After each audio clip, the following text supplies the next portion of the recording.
অনেক আগে থেকেই আমার একটা বদ অভ্যেস আছে, সেটা হলো ঘুমানোর আগে মুভি দেখে ঘুমিয়ে যাওয়া।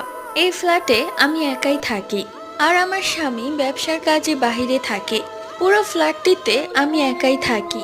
তো সেই দিন আমি একটা মুভি দেখছিলাম, ঘরের লাইট অফ করা, সোফায় আরাম করে বসে আছি পা উঠিয়ে।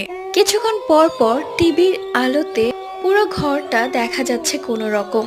মুভিটা দেখতে দেখতে হঠাৎই মুভিটা চেঞ্জ হয়ে অন্য একটা চ্যানেলে চলে গেল, যেটা দেখে আমি বেশ বিরক্ত হয়ে গেলাম। হাতের কাছে রিমোট খুঁজে পাচ্ছি না।